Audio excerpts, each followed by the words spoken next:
Nous avons appris de la structure d'une cellule. Maintenant, il faut apprendre le cycle de vie d'une de ces cellules. La cellule est très importante, mais ils ont un cycle de vie un peu différent qu'un organisme pluricellulaire. Le cycle de vie d'une cellule peut être résumé en deux grosses parties, l'interphase et la reproduction cellulaire. Donc l'interphase, c'est la partie la plus longue d'une vie d'une cellule, et c'est ici que la cellule a le temps de grandir, accumuler des protéines, construire des organelles et vraiment se préparer pour être ou fonctionnelle et ou divisée. La deuxième partie d'une vie d'une cellule, c'est la reproduction cellulaire. Et c'est ici qu'une cellule va se diviser afin de produire d'autres cellules. L'interphase consiste vraiment de trois étapes. Il est vraiment important de savoir ici que l'ADN, donc l'information génétique, dans une cellule, durant son interphase, est si compacte que tu ne peux pas vraiment le voir par microscope. Mais la première étape, ça s'appelle l'étape G1. Et c'est ici que la cellule va essentiellement grandir d'une petite cellule à une cellule plus développée.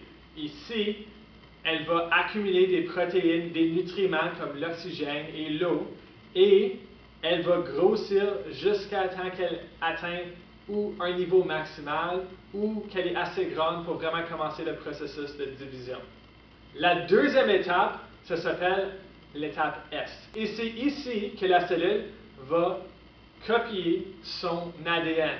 Donc, l'information génétique dans une cellule va être copiée et il va donc avoir deux copies de cet ADN dans une cellule. La dernière étape de l'interphase s'appelle l'étape G2. Et c'est ici que la cellule se prépare vraiment pour se diviser. Les organites sont créés de plus en plus afin que quand ils se divisent, il y a un nombre équitable entre les deux cellules. Et aussi, ils accumulent un peu plus de nutriments pour être capable de survivre. Quand j'ai parlé dans l'étape G2 que la cellule a besoin de grossir, oui, on sait que la cellule est capable de produire ses propres protéines et donc peut construire ses propres organes à l'intérieur. Mais comment est-ce que la cellule peut aller chercher cette matière, ces nutriments nécessaires pour créer ces protéines-là? Certains de ces nutriments vont devoir être absorbés dans la cellule. Un exemple de nutriment que la cellule ne peut pas produire, c'est l'oxygène, et un autre, c'est l'eau. L'eau et l'oxygène doivent être amenés à chaque cellule afin qu'elle puisse les utiliser. On sait que la cellule est entourée d'une membrane. Donc, comment est-ce que ces nutriments peuvent être absorbés à l'intérieur? Un des processus s'appelle la diffusion. La diffusion, c'est le mouvement d'une substance d'une zone concentrée à une zone moins concentrée. Un exemple de ceci, c'est avec une cellule et l'eau.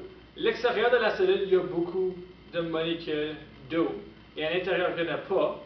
Donc, généralement, l'eau va commencer à passer à travers la membrane parce qu'ils veulent aller à un milieu qui est moins concentré. Il est important de garder compte que la membrane ne va pas tout laisser passer. La diffusion est d'une zone concentrée à une zone moins concentrée. Par contre, si le cas est renversé et il y a plus, disons, d'eau dans la cellule qu'à l'extérieur, il ne va pas avoir de l'eau qui est ajoutée à l'intérieur. Tout ce qui va arriver, c'est l'eau va commencer à sortir. C'est comme un équilibre. Tu ne veux pas en avoir trop d'un côté ou l'autre, donc ils vont essayer de s'équilibrer l'un et l'autre. Lorsqu'une cellule atteint sa grosseur optimale, il doit se diviser. Qu'est-ce qui se passe pour diviser une cellule? Mais essentiellement, tu commences avec une cellule mère, et ensuite cette cellule va se diviser en deux et va devenir deux cellules filles.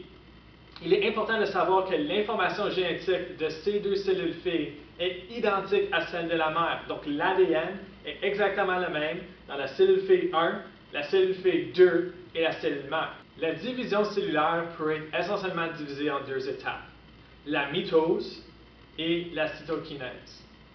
Par contre, pour ce soir, vous avez seulement besoin de savoir ça. Nous autres, on va travailler sur ces concepts-là demain. N'oubliez pas qu'avant de venir en classe demain, il faut que vous ayez terminé le formulaire sur Google Forms. Et aussi, soyez prêts de montrer les devoirs en classe demain. C'est tout pour ce soir. Bonne soirée.